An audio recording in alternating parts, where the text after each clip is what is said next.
Israel एक ऐसा country के जिसने अपने ओपोनेंट ग्रुप्स को जड़ से उखाड़ डाला, वो इसराइल ये कह रहा है कि हमें सॉफ्ट पावर को इस्तेमाल करने का तरीका इंडिया से सीखना चाहिए।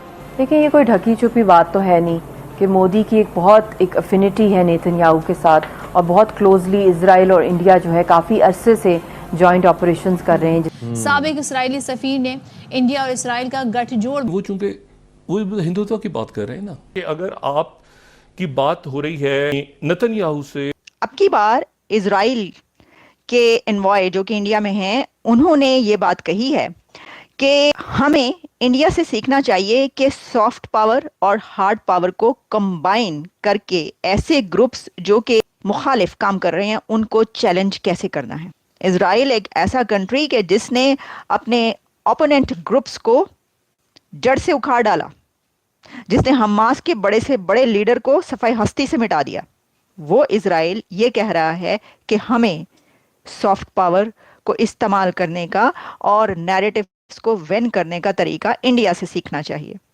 This is great. उन्होंने कहा कि जैसे कि अल जजीरा एंड TRT और कुछ ऐसे दुनिया के बड़े ग्रुप्स जो कि इसराइल और जूइश स्टेट के खिलाफ काम करते हैं, इन ग्रुप्स को टैकल करने का तरीका वो नहीं जान पाए, लेकिन इन ग्रुप्स को बहुत अच्छे से जो टैकल कर रहा है वो इंडिया है, क्योंकि इंडिया हार्ड पावर और सॉफ्ट पावर को कंबाइन कर रहा है। देखिए, जब हम इंडिया की सॉफ्ट पावर की बात करते हैं तो योगा से आप शुरू हो जाइए, योगा से शुरू हो जो कि पूरी दुनिया में प्रैक्टिस किया जाता है। फिर आप उनकी जो हिंदी फिल्में हैं उस तरफ आ जाइए, फिर आप उनकी साउथ इंडियन फिल्म्स की तरफ आ जाइए। तो यानी उनकी जब हम सॉफ्ट पावर की बात करते हैं तो ये बात बिल्कुल सच है जो उन्होंने कही है कि पूरी दुनिया पे इस वक्त उनकी सॉफ्ट पावर छाई हुई।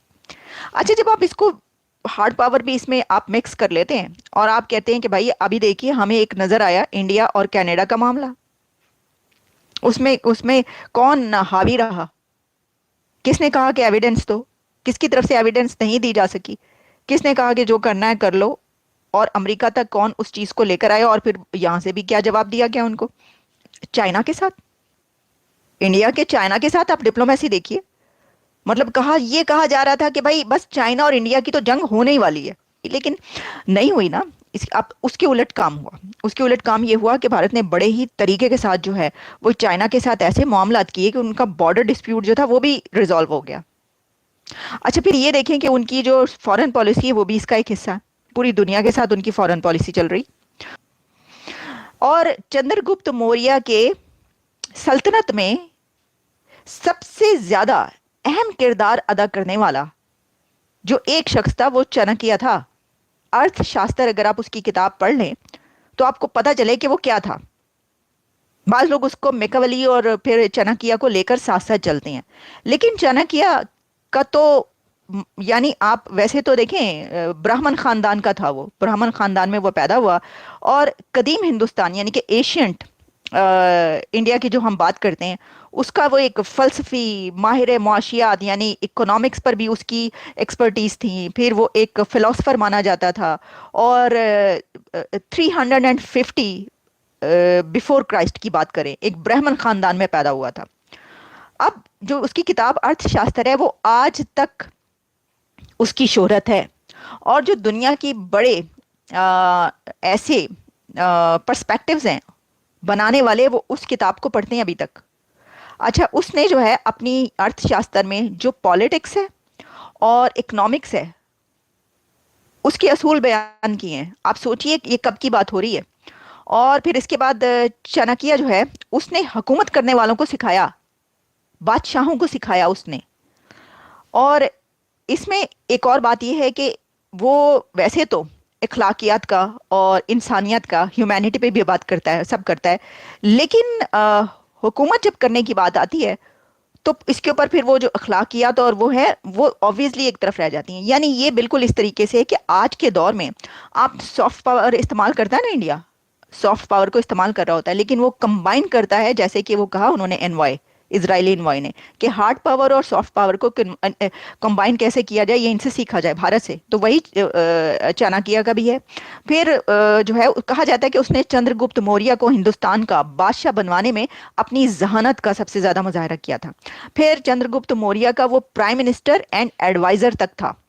फिर उसके बाद उसने जो है चाणक्य ने चंद्रगुप्त मौर्य को ताकतवर खानदान जो उस वक्त के थे उनका तख्ता उलटने के लिए कैसे काम किया जाए और कीमती मशवरे जो थे वो उसकी तरफ से ही दिए गए थे। वो एक शानदार हिकमतकार था और जंगी चालें चलने का माहिर था। वो जंगी चालें चलना, जो उस वक्त के रूलर्स थे और बादशाह थे, वो उनको एडवाइजर जो चाणक्य था उनका और प्राइम मिनिस्टर भी था, वो बताता था कि कौन सी जंगी चालें चली जाएं। उस वक्त जो जंगी चालें थी, अब के दौर में वो जो जंगी चालें हैं आप उनको ये समझ सकते हैं कि वो डिप्लोमेसी की चालें होती हैं, वो फॉरेन पॉलिसी की वो चालें होती हैं जो कि भारत चलता है। फिर उसको कौतलिया और विष्णु गुप्ता भी कहा जाता था और बहुत पढ़ा लिखा आदमी था और उसे जो नॉलेज थी उसकी उसकी कोई हद नहीं थी। ये भी कहा जाता है कि उस वक्त भी यूनानी पर्शियन लैंग्वेज भी जानता था, ग्रीक लैंग्वेज भी जानता था, बहुत सारी ऐसी लैंग्वेजेस जो है उसके ऊपर उसको महारत थी। ये भी कहा जाता है कि टेक्सला जो कि अब पाकिस्तान में है वहां से, यानी ऑब्वियसली पहले तो ये खत्ता जो है आप जानते ही हैं, तो उस वक्त जो है वहां से उसने वहां की यूनिवर्सिटी, तो ऑब्वियसली फिर वो नालंदा यूनिवर्सिटी आती है या उससे पहले जितनी भी थी, हम तो उस दौर की बात करें जब वो था, वहां से भी उसने तालीम हासिल की। फिर ये जो अर्थशास्त्र शास्त्र है इसके बारे में ये कहा जाता है कि ये अभी तक दुनिया की जो बड़ी यूनिवर्सिटीज है वहां पर पाई जाती है, यानी वहां पर जो है कॉलेजेस यूनिवर्सिटीज में उसको पढ़ाया जाता है। हाल ही में इजराइल के एनवॉय ने एक बयान दिया और उस बयान में उन्होंने कहा कि इजराइल को भारत से सीखना चाहिए कि किस तरह से सॉफ्ट पावर का इस्तेमाल किया जाता है और किस तरह से अपनी जो बात है उस पर विश्वास दिलाया जाता है पूरी दुनिया का। क्योंकि उसका रीज़न ये है कि जब इजराइल और गाज़ा वॉर स्टार्ट हुआ तो पूरी दुनिया में ज़्यादा जो सपोर्ट था वो हमास और पैलेस्टाइन के लिए था, जबकि इजराइल के खिलाफ बहुत ही बड़े लेवल पे इंफॉर्मेशन वॉरफेयर हो रहा था और वो बैटल इजराइल हारता हुआ नज़र आया। वहाँ पर भी जो भारतीय लोग हैं उन्होंने इजराइल को सोशल मीडिया पर बढ़ चढ़कर सपोर्ट किया और कुछ राहत पहुंचाई इजराइल को, और इजराइल ये सब बहुत ही कीनली नोटिस कर रहा था। और अब हाल ही में उनका बयान आया है कि इजराइल को ज़रूर कुछ सीखना चाहिए। इस पर पाकिस्तानी मीडिया का कहना है कि एक ऐसा देश जिसने पूरे मिडिल ईस्ट में अकेले दम पर सबको मार के रखा है, वो देश आज भारत से सीखना चाह रहा है। इससे पता चलता है कि भारत कितना ज़्यादा आगे निकल गया है डिप्लोमेसी में। और पाकिस्तानी मीडिया का ये भी कहना है कि भारत और इजराइल दोनों एक साथ मिलकर ऑपरेशन करते हैं कई बार, तो ऐसा भी हो सकता है कि पाकिस्तान के ऊपर भी किसी प्रकार का कोई हमला हो